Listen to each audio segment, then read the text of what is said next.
저는 31살 때 하나님으로부터 이 무서운 경고를 말씀으로 받은 적이 있습니다.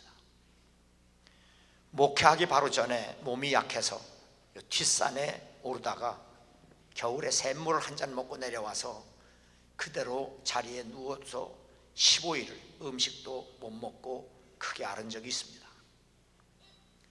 그때 꿈을 꾸었는데 제가 초등학교 시절에 학교를 가는 길에 버려진 시체를 보았습니다. 그 시체를 피하려는데 피한 곳에 또 시체가 있어서 도저히 길을 갈 수가 없게 되었습니다.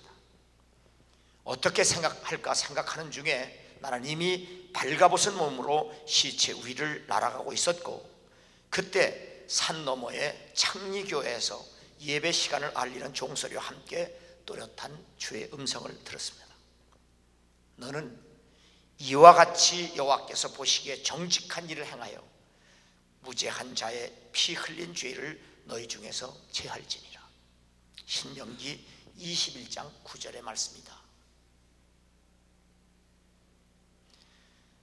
자리에서 벌떡 일어나 책꽂이에 있는 성경을 5년 만에 꺼내들고 신명기 21장 9절을 찾아서 읽으니 한자도 틀리지 않았습니다. 이미 무릎은 꿇어 있었고 두 손은 번쩍 하늘을 향하여 들고 있었습니다. 그리고 첫 마디, 하나님, 교회 다시 나가겠습니다. 온 몸은 눈물과 땀으로 범벅이 되어 있었고 한참을 울다가 다시 잠이 들었습니다. 고등학교 때까지 다니던 선원교회에서 예배를 드리고 나오는 꿈을 또 꾸게 됩니다. 모든 성도들이 흰옷을 입고 줄을 지어 나가는 맨 끝에 나도 초등학교 학생 모습으로 흰옷을 입고 찬송을 부르며 그 뒤를 따르고 있었는데 그때의 모습이 아직도 생생합니다. 그리고 그때의 감격과 기쁨 속에서 하나님과의 첫 약속은, 하나님, 이제부터 모든 예배 빠지지 않겠습니다.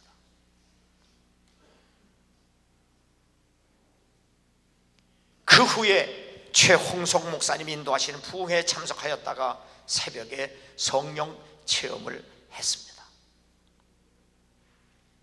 그때 의자에서 내려와 시멘트 바닥에 꿇어 엎드려 큰 소리로 울며 기도했습니다. 하나님, 하나님 아버지, 우리 아버지 좀 살려주세요. 저는 그 기도만 반복해서 얼마나 울었는지 모릅니다. 하나님 아버지, 우리 아버지 좀 살려주세요.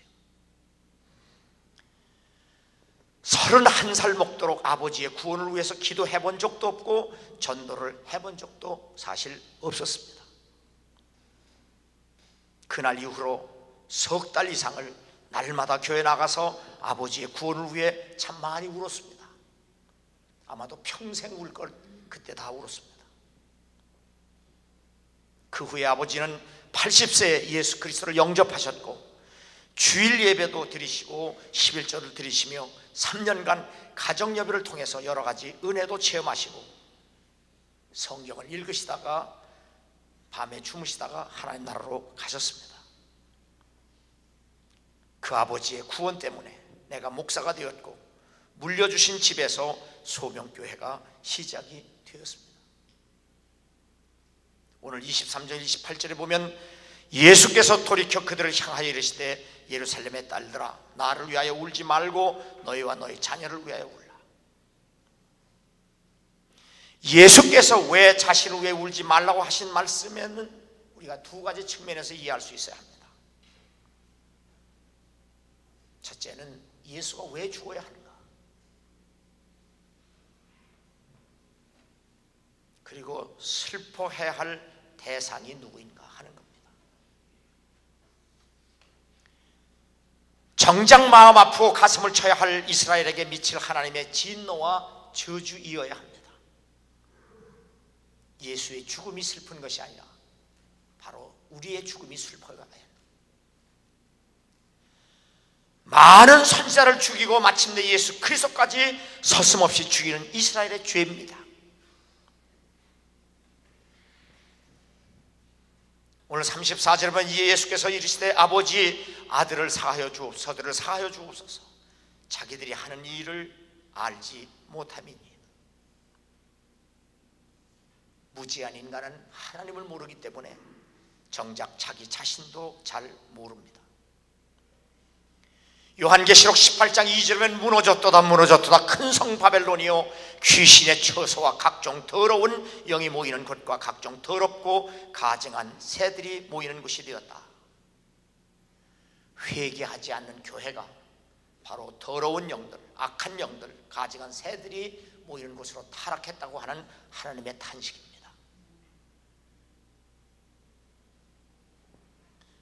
청와대가 무당의 칼춤에 놀아난 꼴이 된 것이 참으로 통탄스러운 일이 아닐 수 없습니다. 박근혜 대통령은 부모의 처참한 죽음의 망령에서 하루속히 빠져나와 자신의 삶과 죽음을 위해 하나님 앞에서 마음을 다해 진심으로 통곡해야 할 때임을 알아야 합니다. 예수께서 일어나사 여자 외에 아무도 없는 것을 보시고 이르시되 여자여 너를 고발하던 그들이 어디 있느냐, 너를 정죄한 자가 없느냐.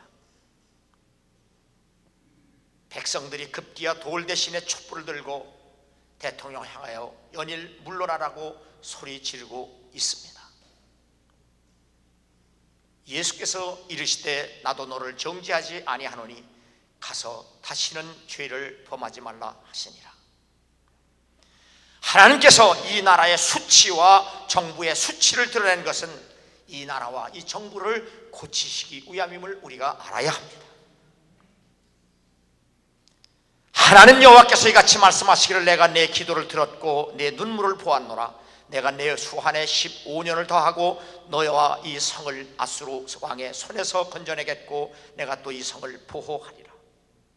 이와 같이 히스기야 왕의 눈물이 바로 여러분과 나의 눈물, 그리고 정부와 대통령의 눈물이 되어야 합니다. 하나님을 가까이 하라. 그리하면 너희를 가까이 하시리라. 죄인들아 손을 깨끗이 하라. 두 마음을 품은 자들아 마음을 성결케 하라. 슬퍼하며 애통하며 울지어다. 너희 웃음을 애통으로 너희 즐거움을 근심으로 바꿀지어다. 주 앞에서 낮추라. 그리하면 주께서 너희를 높이시리라. 하나님 크리스찬이 하나님께 가까이 나아가는 지름길은 오직 눈물의 기도밖에 없습니다. 크리스찬의 눈에서 눈물이 마르는 것은 그만큼 마음이 강팍하고 교만하기 때문입니다. 마른 눈으로는 천국에 갈 수 없다는 찰스 스펄전의 말을 잊지 않아야 합니다. 아시아에 들어온 첫날부터 지금까지 내가 항상 여러분 가운데서 어떻게 행하였는지를 여러분도 아는 바니 곧 모든 겸손과 눈물이라고 기록되어 있습니다.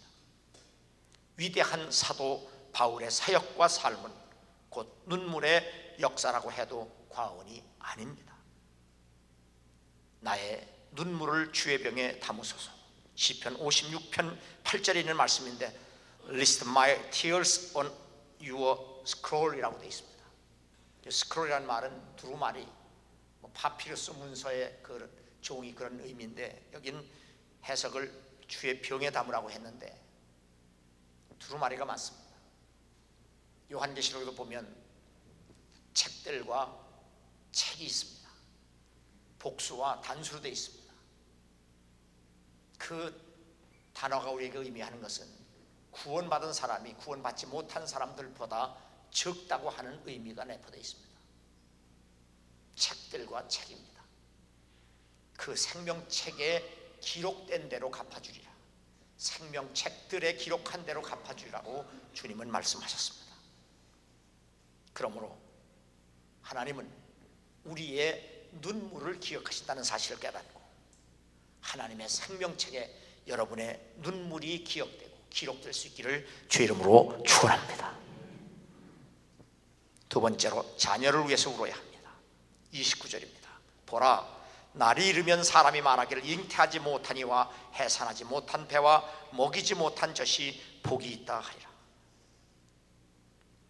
마지막 때 하나님의 심판의 날에 이 땅에서 벌어지는 끔찍한 일들을 말씀합니다.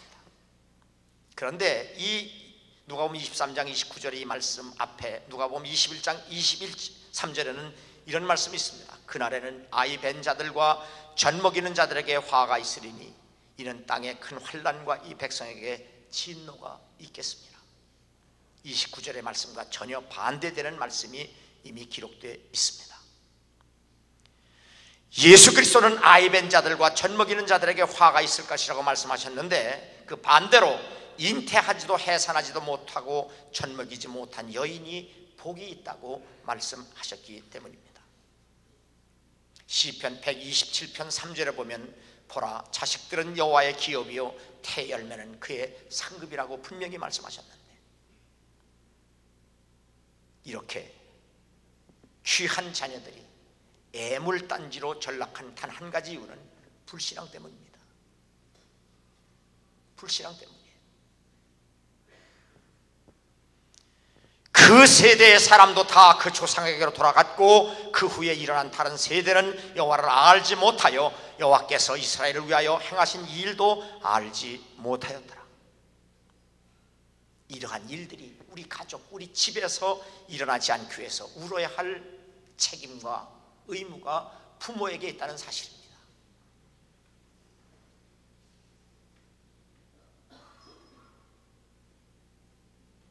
다시 말씀드립니다. 그 세대의 사람도 다 그 조상에게로 돌아갔고, 그 후에 일어난 다른 세대는 여호와를 알지 못하여 여호와께서 이스라엘을 위하여 행하신 일도 알지 못하였더라.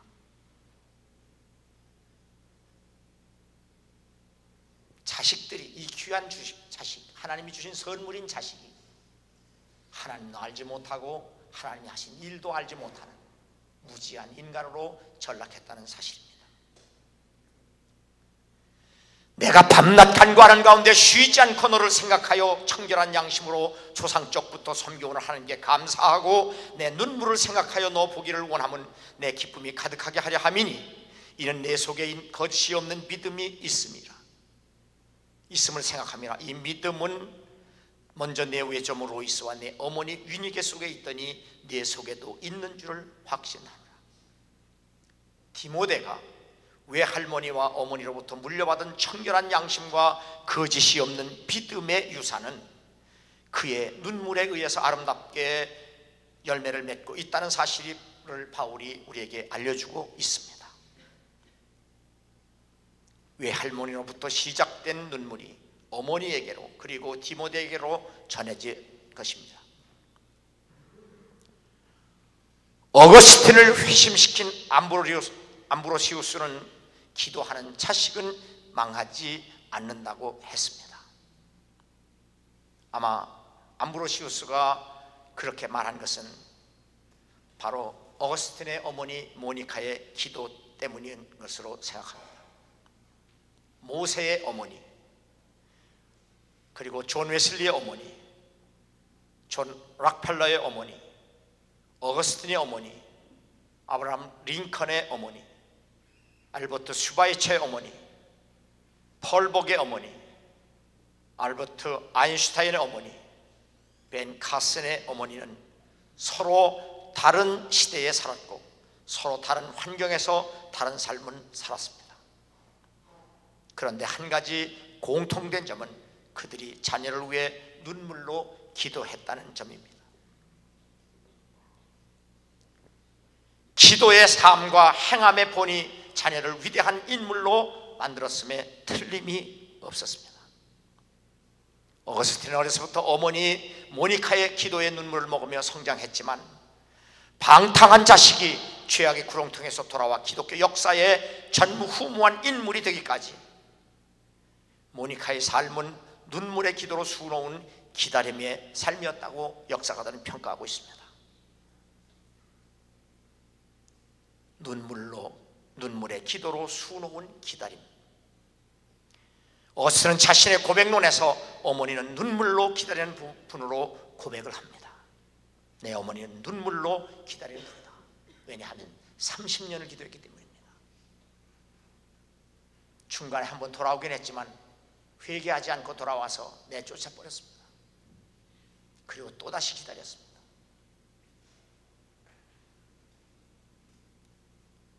어거스틴의 고백론에 보면 하나님, 제가 하나님의 자녀가 되었다면 그것은 오직 하나님께서 제게 주신 어머니 때문입니다. 그렇게 고백합니다. 어머니 때문에 내가 구원을 받았고 어머니 때문에 내가 하나님의 자녀가 되었습니다. 저도 그렇습니다. 제가 지금까지 살아오면서 단 한 가지, 어머니가 제게 예수 믿는 믿음 하나 물려준 것만 해도 인생을 사는데 조금도 불편하지 않습니다.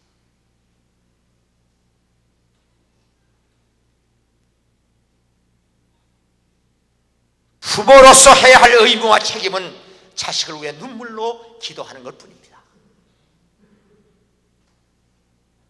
오히려 믿음의 자녀들이 부모를 위해서 눈물을 흘리는 그런 비극적인 가정이 되지 말고 부모가 자식을 위해서 우는 가정이 될 수 있기를 주의 이름으로 축원합니다. 주 예수를 믿으라. 그리하면 너와 내 집이 구원을 받으리라. 주 예수를 믿으라. 그리하면 너와 내 집이 구원을 받으리라. 30절 31절에 보면 그때의 사람들이 산들을 대하여 우리 위에 무너지라 하며 작은 산들을 대하여 우리를 덮으라 하리라. 푸른 나무에도 이같이 하거든 마른 나무에는 어떻게 되려 하시니라. 하나님께서 심판하시는 날에 저주를 받게 될 사람들이 받는 고통이 너무 심해 산이 무너져 자신을 덮어달라고 호소하는 모습은 참으로 끔찍하고 비참합니다. 이것이 우리와 우리 가족이 되어서는 안 됩니다. 그러나 끝까지 견디는 자는 구원을 얻으리라. 피할 수 없는 하나님의 심판 앞에서 우리가 구원되려면 인내하는 믿음뿐입니다. 해결되는 것이 아니라 참고 견디고 이겨내야 합니다.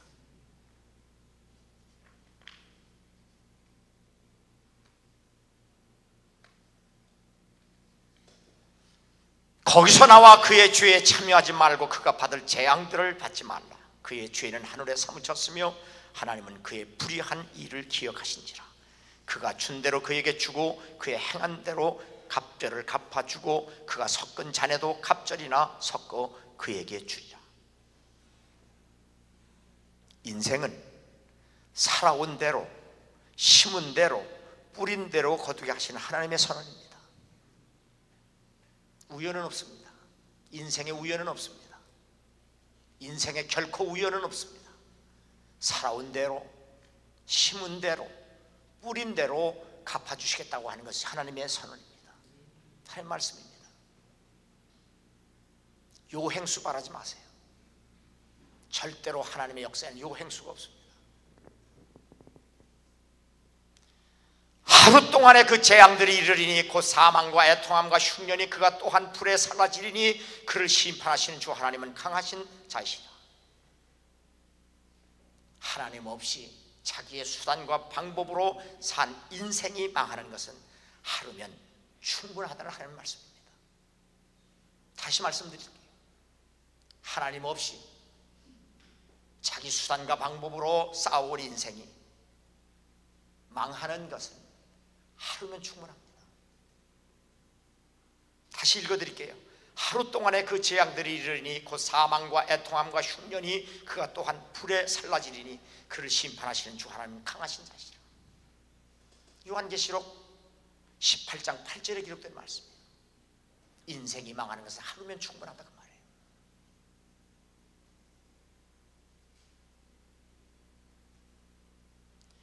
최봉성 목사님은 만주에서 50교회를, 평안도에서 30여 교회, 평생 80개 교회를 개척해서 설립하셨습니다. 의주서교회의 전도 목사로 부임하여 매일 3시부터 새벽 3시부터 6시까지 3시간을 꺼이 울면서 기도했습니다. 교인들이 담임 목사에게 목사님 너무 시끄러워서 기도할 수 없어요. 목사님에 가서 기도 좀 조용히 하라고 요청해 주세요. 그래서 김하원 담임 목사는 최봉성 목사님에 가서 목사님 새벽마다 큰 소리로 울지 말고 기도를 해 주셨으면 좋겠습니다. 교인들이 하도 말이 많고 여러 번 부탁을 해서 말씀을 드립니다.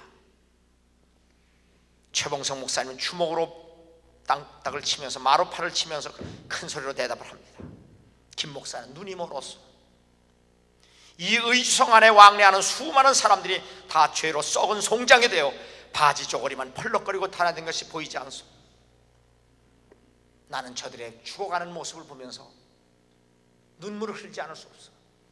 내가 할 수 있는 일, 하나님 살려달라고 우는 것뿐이요. 이 소리를 들은 최하원 목사님은 옳습니다. 목사님 옳습니다. 나도 내일부터 울며 기도할 테니 목사님 마음대로 울면서 기도하세요. 이것이 오늘의 교회가 되어야 합니다. 오늘의 교회가 되어야 합니다. 정말 울어야 할 때입니다. 나라가 이 꼴이 돼서도 망하지 않는 것은 하나님의 은혜입니다. 그렇게 무지하게, 그렇게 교만하게 믿음이 있는 척 사는 것, 하나님 안 속아요. 안 속아요.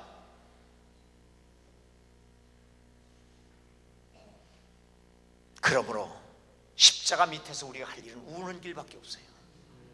우는 길밖에 없어요.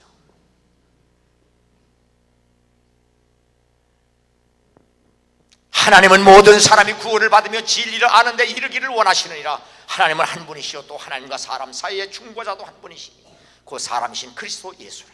그가 모든 사람을 위하여 자기를 대속물로 주셨으니 기약 이르러 주신 증거니라. 예수 그리스도를 증거하기 위해 울 수 있다는 것, 이것이 바로 그리스도인의 의무이며 특권입니다. 하나님의 심판은 푸른 나무도 태울 수 있을 정도로 맹렬한데 예수를 십자가에 못 박고 선지자들을 죽인 마른 나무와 같은 인간들이 받을 심판을 생각하면 참으로 끔찍하다는 말씀입니다. 그들을 전도하기 위해 우리가 할 일은 최봉성 목사님처럼 우는 것밖에 없습니다.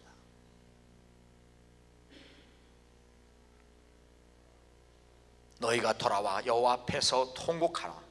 여호와께서 너희의 소리를 듣지 아니하시며 너희에게 귀를 기울이지 아니하셨다. 신명기 1장 45절의 말씀입니다. 아무리 울며 기도해도 소용없을 때가 있으니 지금 은혜 받을 만한 지금, 구원을 받을 수 있는 지금 울며 기도할 수 있는 여러분 되기를 주 이름으로 축원합니다. 운다고 다 되는 게 아닙니다. 때가 있습니다.